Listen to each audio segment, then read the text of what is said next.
Hello hello hello, I am audible? Can you see me? Can you hear me? Yes या no? आप हमें सुन पा रहे हो? आप हमें देख पा रहे हो? कैसे हो बच्चों? स्वागत है आपका टॉपर्स नीट में। एक बार फिर मैं नंद किशोर सिंह हार्दिक स्वागत करता हूं अपने इस चैनल में। और आज फंगी का लास्ट लेक्चर है जिसमें हम बेसिडोमाइसिटीज़ और ड्यूटीरियोमाइसिटीज़ के बारे में पढ़ेंगे। ठीक है, बहुत इंपॉर्टेंट है। आज इन दोनों को ख़त्म करने के बाद आज क्वेश्चन प्रैक्टिस भी करेंगे। और फंगी से पता नहीं क्यों मेरे को फीलिंग आ रही है ना कि इस बार जो 2 क्वेश्चन बायोलॉजिकल क्लासिफिकेशन से आएगा, 4 क्वेश्चन आता है तो 2 पक्का है फंगी से आएगा। मेरे को बहुत तगड़ी फीलिंग ऐसी आ रही है। ठीक है, तो चलिए बिना टाइम वेस्ट किए स्टार्ट करते हैं फंगी का तीसरा लेक्चर, जिसमें अपन बेसिडियोमाइसिटीज और ड्यूटीरियोमाइसिटीज के बारे में पढ़ेंगे। ठीक है बच्चों, अगर आप चैनल पे नए हो तो चैनल को लाइक करना, चैनल को सब्सक्राइब करना और इस वीडियो को खूब ज़्यादा स्प्रेड करना उन बच्चों को जिनको इनकी ज़्यादा ज़रूरत है, क्योंकि आपके स्प्रेड से उनका भी फायदा हो जाएगा जो पैसे के अभाव में नीट और एम्स की तैयारी नहीं कर पाते हैं। ठीक है, तो चलिए स्टार्ट करते हैं। और आज अपन पढ़ेंगे बेसिडियोमाइसिटीज और एस्कोमाइसिटीज। ठीक है, तो सबसे पहले मैं आपको बताऊंगा व्हाट इज बेसिडियोमाइसिटीज।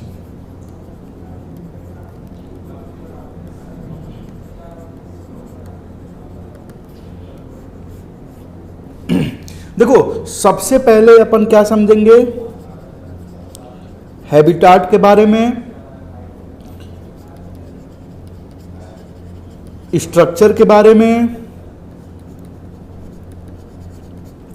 न्यूट्रिशन के बारे में और रिप्रोडक्शन के बारे में, और फिर इसका एग्जाम्पल देखेंगे। ठीक है, तो इनका हैबिटाट क्या है, इनका सबसे पहले बात करेंगे इनका हैबिटाट क्या है। तो इनका जो हैबिटाट है ये क्या है? ये ग्रो करते हैं वुडन लॉग पे। अच्छा, वुडन लॉग मतलब कि जो पानी में लकड़ियां भीगती है ना, उस पे ये फंगस ग्रो करते हैं, बेसिडियोमाइसिटीज। ठीक है, इनका स्ट्रक्चर क्या होता है? सेप्टेड होता है। इनका स्ट्रक्चर क्या होता है? सेप्टेड होता है। और इनका जो न्यूट्रिशन होता है सेप्रोफिटिक होता है, पैरासिटिक भी होता है और क्या होता है? सिम्बायोटिक भी होता है। यहां तक क्लियर है ना सबको? और इनका जो रिप्रोडक्शन होता है, रिप्रोडक्शन इनका जो होता है वेजिटेटिव में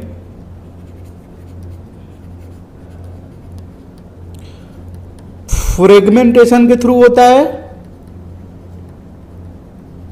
ठीक है, और इसमें जो एक पॉइंट मैं बता दूं, इसमें एसेक्सुअल स्पोर अब्सेंट होते हैं। ठीक है, इसमें एसेक्सुअल नहीं होते हैं। अब एक पॉइंट मैं बता दूं, इसमें सेक्सुअल रिप्रोडक्शन होता है। कैसा रिप्रोडक्शन होता है? सेक्सुअल रिप्रोडक्शन होता है। ठीक है, और ये जो सेक्सुअल रिप्रोडक्शन होता है ना, बहुत इंटरेस्टिंग, आपको बात जान के ये लगेगा कि इसमें सेक्स ऑर्गन जो होते हैं ना, सेक्स ऑर्गन इसमें क्या होते हैं? अब्सेंट होते हैं। और गैमिट भी इसमें अब्सेंट होता है। इसमें गैमिट भी क्या होता है? अब्सेंट होता है। अच्छा, जब गैमिट भी अब्सेंट है, सेक्सुअल रिप्रोडक्शन हो रहा है और सेक्स ऑर्गन भी अब्सेंट है, तो सेक्सुअल रिप्रोडक्शन कैसे होता होगा?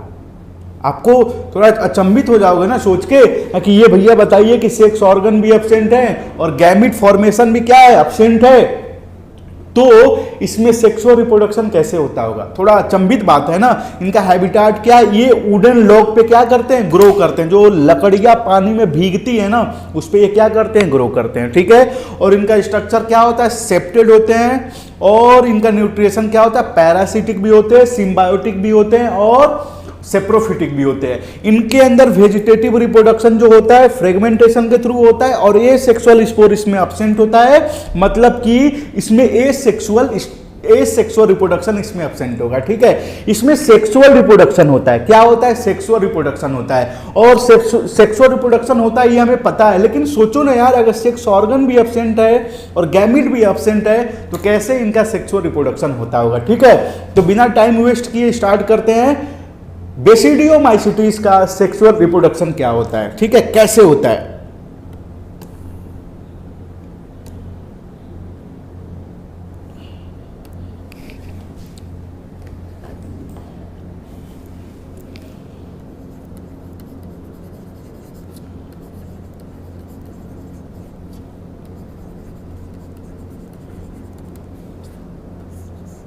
सेक्सुअल रिप्रोडक्शन किसकी बात करेंगे?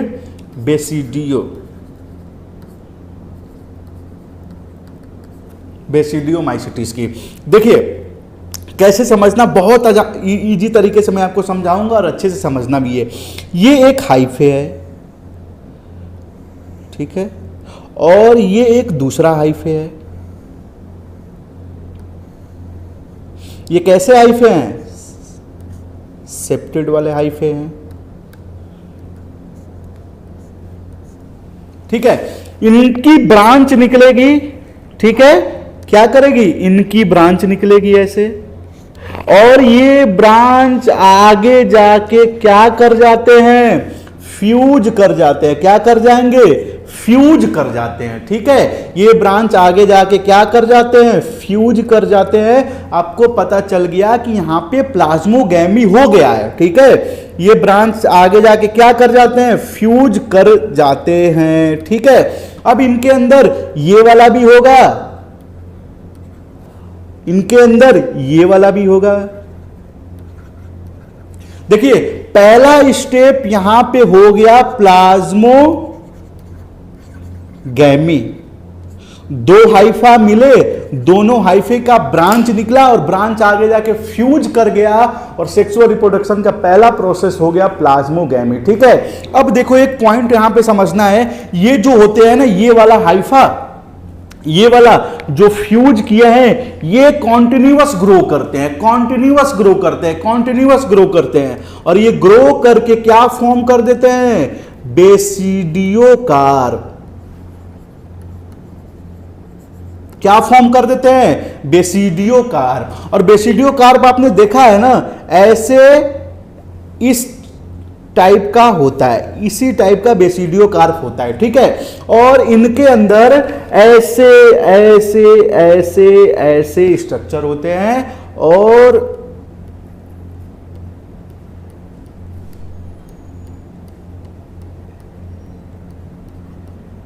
क्या होता है? ऐसे स्ट्रक्चर होता है, और इस सिस्टम को बोलते हैं क्या? इसको बोलते हैं बेसिडियोकार्प, ठीक है। अगर मैं इसके एक पॉइंट को निकाल के इनलार्ज करूं, बड़ा करूं, तो ये कुछ ऐसे दिखता है, ठीक है। और इसके अंदर एक ये वाला है और एक ये वाला है।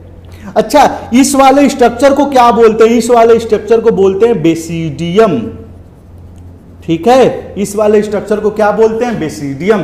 अब बेसिडियम के अंदर क्या होगा? कैरियोगैमी होगा। क्या होगा? कैरियोगैमी होगा। किसके अंदर कैरियोगैमी होगा? बेसिडियम के अंदर क्या होगा? कैरियोगैमी होगा। यहां तक क्लियर है ना? यहां तक क्लियर है ना? अब जब कैरियोगैमी होगा तो न्यूक्लियर फ्यूज कर जाएंगे। अब जब न्यूक्लियर फ्यूज करेंगे तो कुछ इनका और कुछ इनका ऐसा सिस्टम बनेगा। यहां तक सब कोई क्लियर है, यहां तक किसी को दिक्कत नहीं होना चाहिए, ठीक है। अब इनके अंदर होता है क्या? मियोसिस। क्या होगा? मियोसिस, ठीक है। अब ऐसा स्ट्रक्चर बना ये वाला, और इनके अंदर कितने आ गए? 4, 2 इसके और 2 इसके, ठीक है। तो समझ में आया ना सेक्सुअल रिप्रोडक्शन इसका कैसे होता है? देखो, अच्छा इसका स्पोर कैसे बनता होगा? तो ये जो होते हैं ना, ये देखो ऐसा स्ट्रक्चर है, ये बेसिडियम, ये बेसिडियम है। बेसिडियम के बाहर इसके स्पोर बनते हैं। कैसे स्पोर बनेंगे इसके? ऐसे बाहर ऐसे ऐसे स्ट्रक्चर बन जाएगा। इसके बाहर क्या बनते हैं? स्पोर बनते हैं, ठीक है। तब देखो ना, बेसिडियम के बाहर स्पोर बन रहा है ना, तो इनका भी जो स्पोर होता है कैसा होता है? एक्सोजीनस होता है। कैसा होता है इनका स्पोर? एक्सोजीनस होता है, ठीक है। और इनके स्पोर को क्या बोलते हैं? तो इनके स्पोर को बोलते हैं बेसिडियोस्पोर। इनके स्पोर को क्या बोलते हैं? बेसिडियोस्पोर। क्या क्या मैं पॉइंट बताया हूं कि ये पहला हाइफा दूसरा हाइफा दोनों मिलके फ्यूज कर गए और ये जो फ्यूज वाला हाइफा है ना कंटिन्यू ग्रो करके क्या बना दिया, बेसिडियो कार्प बना दिया। क्या बना दिया, बेसिडियो कार्प बना दिया।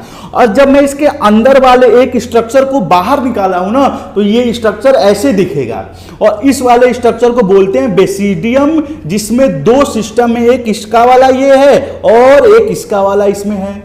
ठीक है, अब इस बेसिडियम के अंदर कैरियोगैमी होता है। कैरियोगैमी का मतलब होता है कि न्यूक्लियर फ्यूज करके सिस्टम बना दिया, क्या, जाइगोट, जिसे बोलेंगे 2n। और जब 2n से n की तरफ बढ़ेंगे तो किसके थ्रू जाते हैं, मियोसिस के थ्रू जाते हैं ना।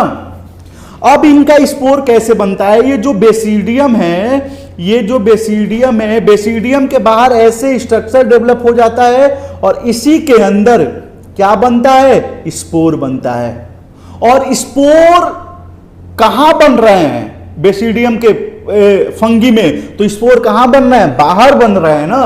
तो इसीलिए क्या बोलते हैं कि इनका जो स्पोर डेवलप होता है किसके अंदर होता है, बाहर के साइड होता है। तो इसको क्या बोलते हैं, एक्सोजीनस। क्या बोलेंगे इसे, एक्सोजीनस। यहां तक सबको समझ में आया है ना।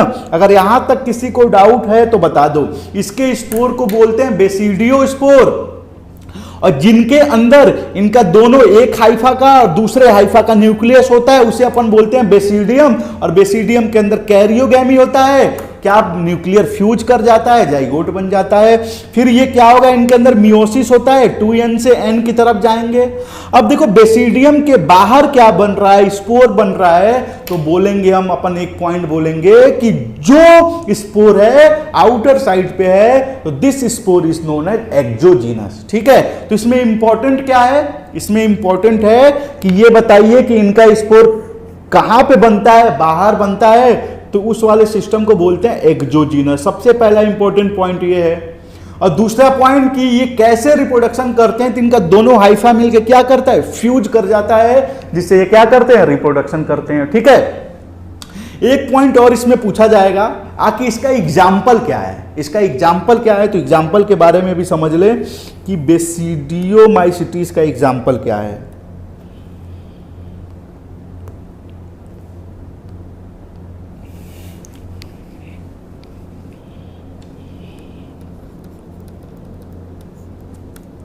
एक होता है टोड स्टूल, जो कैसा फंगी होता है, पॉइजनस होता है।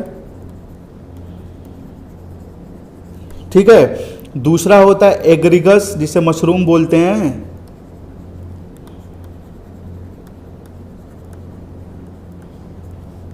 तीसरा क्या होता है, पफ बॉल। चौथा इसमें पैरासिटिक फंगी जो होता है, वो दो सिस्टम में इसको मैं बात करूंगा। एक बोलूंगा पिक्यूनिया, एक होता है स्ट्यूलगो। ठीक है, पैरासिटिक फंगी कौन कौन होते हैं, एक होता है प्यूकिनिया, एक क्या होता है, स्ट्यूलगो। ठीक है, अब देखो जो ये स्ट्यूलगो होता है ना, ये क्या कॉज करता है, स्मथ कॉज करता है वीट के अंदर। किसके अंदर, वीट के अंदर। और ये क्या कॉज करता है, ब्लैक स्मथ कॉज करता है किसके अंदर, वीट के अंदर। ठीक है, तो ये एग्जाम्पल है, किसके एग्जाम्पल है, बेसिडियोमाइसिटीज के एग्जाम्पल है। ठीक है, ये सबसे पहले इंपॉर्टेंट पॉइंट कौन कौन है बेसिडियोमाइसिटीज का, कि इनके अंदर, मैं इंपॉर्टेंट पॉइंट यहां पे लिख दे रहा हूं कि इनके अंदर, 1 मिनट, इनके अंदर दोनों हाइफा मिलके ही क्या करते हैं, दो हाइफा मिलके ही क्या करते हैं, फ्यूज हो जाते हैं। ठीक है, इंपॉर्टेंट पॉइंट जहां से क्वेश्चन आएगा, इनके अंदर सेक्सुअल रिप्रोडक्शन होता है लेकिन सेक्स ऑर्गन अब्सेंट होता है और गैमीट भी क्या होता है इसके अंदर, अब्सेंट होता है। क्लियर है। अच्छा, इनका जो स्पोर डेवलप होता है ये कैसा होता है, एक्सोजीनस होता है। कैसा होता है, एक्सोजीनस होता है। ठीक है, यहां तक समझ में आया ना। इसी सिस्टम को बोलते हैं बेसिडियोमाइसिटीज। आई होप कि आपको समझ में आ गया होगा। ठीक है, अगर आपको समझ में आ गया है तो थंबनेल का निशान आप दे देना। ठीक है, अब एक पॉइंट और कि इसमें इंपॉर्टेंट इसको याद कर लेना है। मशरूम क्या होता है, एडिबल होता है। ठीक है, पफ बॉल, एग्रिगस, टूड स्टूल होता है जो इसी में, इसी फंगस में आता है जो पॉइजनस होता है। ठीक है, पैरासिटिक को दो तरीके से मैं बात करूंगा, पिक्यूनिया और स्ट्यूल्गो, ठीक है। पिक्यूनिया क्या कॉज करता है? ब्लैक स्मट कॉज करता है, और ये क्या करता है? स्मट कॉज करता है, ठीक है। ये किस में कॉज करता है? व्हीट में करता है। ये भी किस में करता है? व्हीट में करता है। क्लियर है ना यहां तक? तो इतना था बेसिडियोमाइसिटिस। आप इसका स्क्रीनशॉट्स ले लीजिए, फिर अपन ड्यूटीरियोमाइसिटिस के बारे में पढ़ेंगे।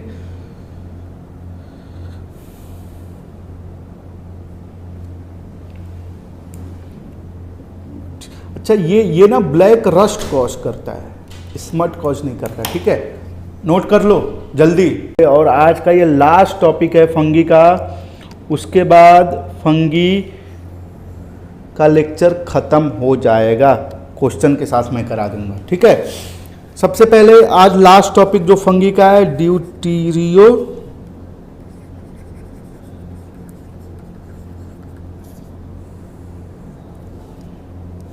ठीक है। देखो, ड्यूटीरियोमाइसिटिस को अपन बोलते हैं ना इम्परफेक्ट फंगी।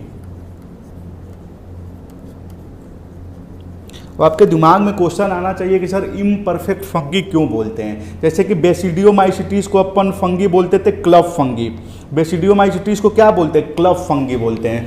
तो इनको इम्परफेक्ट फंगी बोलते हैं। इम्परफेक्ट फंगी क्यों ड्यूटीरियोमाइसिटिस को बोलते हैं? सबसे पहला एक पॉइंट मैं यहाँ पे बता दूं, जिसमें सेक्सुअल रिप्रोडक्शन को, ये पॉइंट को समझ लेना है कि सेक्सुअल रिप्रोडक्शन को अपन बोलते हैं परफेक्ट।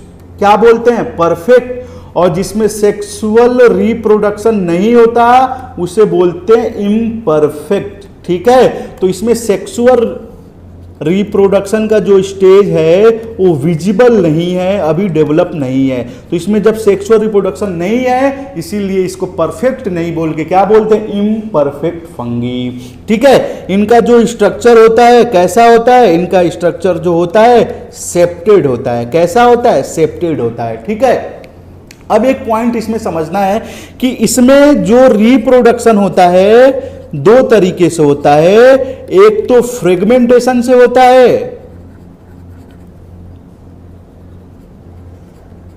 और एक कोनिडिया से होता है, ठीक है। एक किससे होता है? फ्रेगमेंटेशन से होता है, एक कोनिडिया से होता है। और इसका केवल एग्जाम्पल जान लेंगे। एग्जाम्पल क्या क्या है? तो अल्टरनेरिया,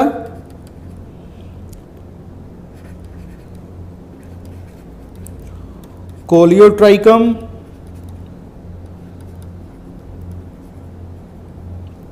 और ट्राइकोडर्मा।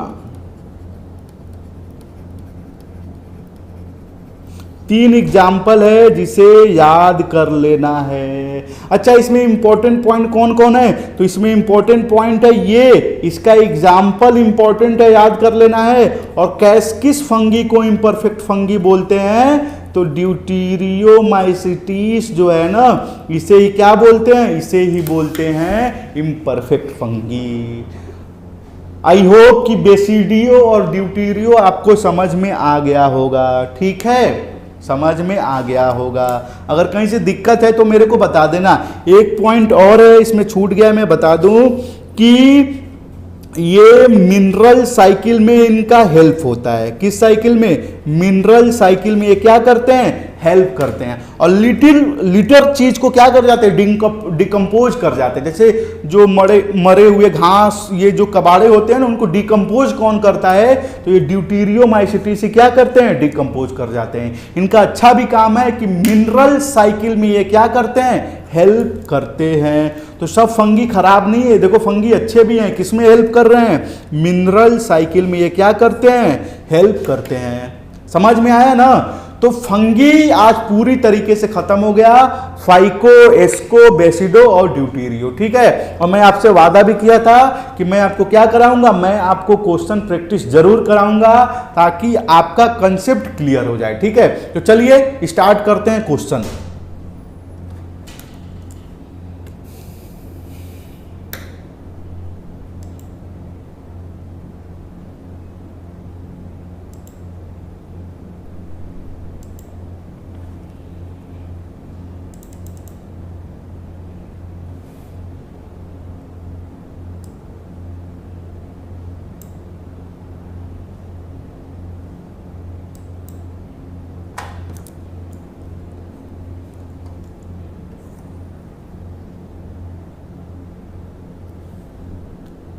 सबसे पहला क्वेश्चन है इनकरेक्ट स्टेटमेंट के बारे में पढ़ाई कर रहे हैं। करेक्ट स्टेटमेंट क्या है, मैं इसमें टिक तो कर दिया हूं लेकिन आपको दिमाग से लगाना है। इनकरेक्ट कौन कौन है, देखो मोरल्स इंटरफेल्स आर इडिबल, खाने वाला चीज है ना, हाँ सर खाने वाला चीज है, इसे अपन क्या कर सकते हैं, खा सकते हैं, ठीक है, ये सही है।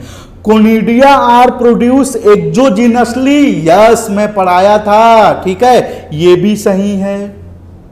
अब देखो ईस्ट है filamentous body with long thread like hyphae, नहीं, जो ईस्ट होता है ना कैसा होता है, ऐसे स्ट्रक्चर में होता है, लॉन्ग और थ्रेड लाइक नहीं होता है, तो ऑप्शन कौन जाएगा, पहला वाला ऑप्शन जाएगा, ठीक है। अब दूसरे में पढ़ते हैं रॉन्ग स्टेटमेंट क्या है, you bacteria are also called false bacteria, अरे नहीं यार ट्रू बैक्टीरिया होगा, ठीक है, ट्रू बैक्टीरिया होगा, तो इसमें कौन जाएगा ऑप्शन, ये जाएगा।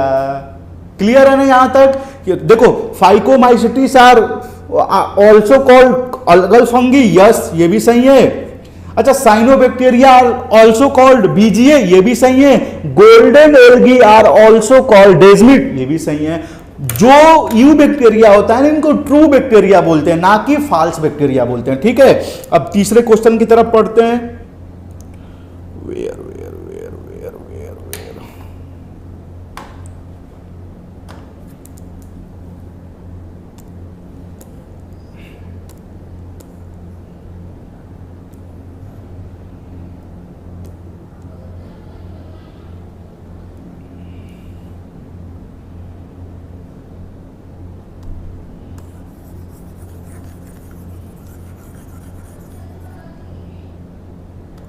देखो तीसरा क्वेश्चन क्या, मैंने सब नीट एम्स जिपमर के क्वेश्चन है।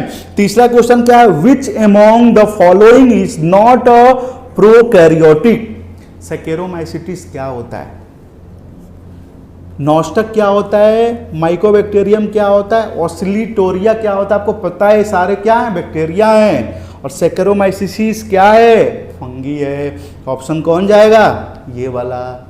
क्लियर है ना, अरे ईस्ट को ही तो बोलते हैं ना सैकेरोमाइसिस, ठीक है। अब अगला क्वेश्चन क्या है, the imperfect fungi which are decompose of litter and help in mineral cycle belong to, क्या जाएगा, ड्यूटीरियोमाइसिटिस, अभी पढ़ाया हूं और ये AIPMT का क्वेश्चन है। क्लियर है ना यहां तक। अब अगला क्वेश्चन क्या पूछा है, after karyogamy followed by meiosis, अभी आज ही का लेक्चर पढ़ाया हूं मैं, spore are produce exogenously, this system is known as agaricus, किसमें आएगा, बेसिडियोमाइसिटिस में, ठीक है, समझ में आया। देखो क्वेश्चन कैसे आता है। फिर पूछा है रॉन्ग स्टेटमेंट के बारे में पूछा है।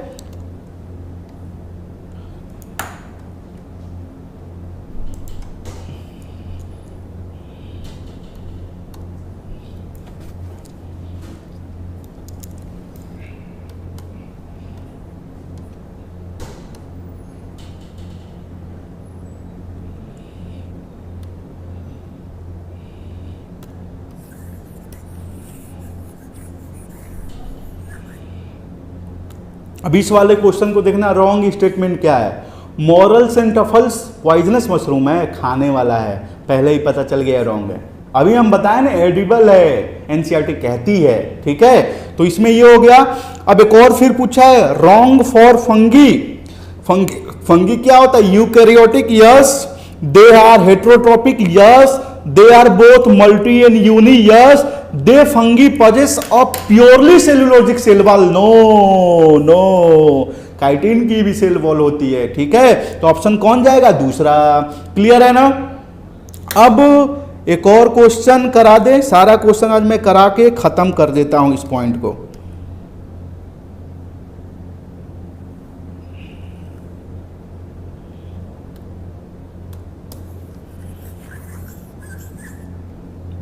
चलो अगला क्वेश्चन है, one of the major component of cell wall of most fungi is chitin, सबसे अधिक किसी फंगी की कोई सेल वॉल होती है तो काइटिन की होती है, याद कर लेना, AIPMT का क्वेश्चन है, ठीक है। अब पूछा है ये वाला क्वेश्चन आउट ऑफ सिलेबस है, ठीक है, इस पे ज्यादा ध्यान आपको नहीं देना है। आपको याद रख लेना है, एक फंगी होती है अमनेटिया मुस्कैरिस, जिसके अंदर हेलुसिनेशन कंटेन होता है, ठीक है। इस पॉइंट को आपको रट लेना है, क्योंकि ये आउट ऑफ सिलेबस का है। ये क्वेश्चन एम्स में आया था, एम्स में, ठीक है। तो ये आउट ऑफ सिलेबस है, इसको आप याद कर लेना है, ये हेलुसिनेशन को याद कर लेना है, एमनीटेरिया मुस्कैरिस, ठीक है। अब लास्ट 2 क्वेश्चन और हैं जिससे मैं आज करा देता हूं। कौन कौन 2 क्वेश्चन हैं इस बार पूछा है? ट्रू फॉर फंगी, फंगी के लिए ट्रू स्टेटमेंट कौन है? दे लेक और रिजिड सेल वॉल, अरे गलत। They are heterotrophic, yes. They lack nuclear membrane, गलत। ऑल ऑफ दिस, गलत। तो ऑप्शन कौन जाएगा? दे आर हेटेरोट्रॉपिक, ठीक है। अब एक और क्वेश्चन है,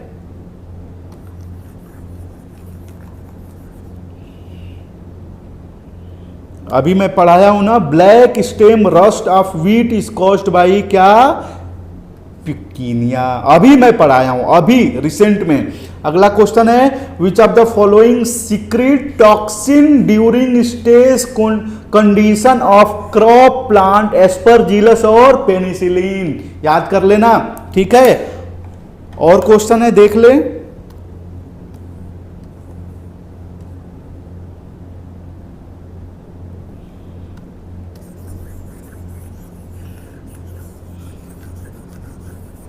अभी ये भी मैं क्वेश्चन कराया हूं, black rust of wheat is caused by, 3 times आया है आईपीएमटी में, कितने टाइम्स? 3 टाइम्स। कौन सा होगा? पिकीनिया, ठीक है। अगला क्या है? Mycorrhiza is a correctly describe. मैं माइकोराइजा के बारे में क्या बताया था कि parasitic association between roots and some fungi, हैं? गलत। Symbiotic relation between fungi and root of some higher plant, yes, ये वाला ऑप्शन जाएगा। मैं बताया था ना कि ये रूट हो गया, ठीक है, ये मान के चलो रूट हो गया। तो ये क्या करता है? ये फंगल हाइफा इसके लग जाएंगे और इसको रूट को ये देगा क्या? न्यूट्रिएशन, वाटर सब देगा। ये लीफ क्या करेगा? लीफ क्या करेगा? फोटोसिंथेसिस बनाएगा, कुछ अपना यूज करेगा, कुछ इसको भी दे देगा, ठीक है। तो ऑप्शन कौन जाएगा? Symbiotic relation between fungi and roots of higher plant. तीसरा देख ले, symbiosis of algae and fungi, no no no no, ठीक है। तो माइकोराइजा के लिए करेक्ट कौन है? माइकोराइजा के लिए करेक्ट है symbiotic relation between fungi and roots of higher plant, ठीक है। अगला क्वेश्चन,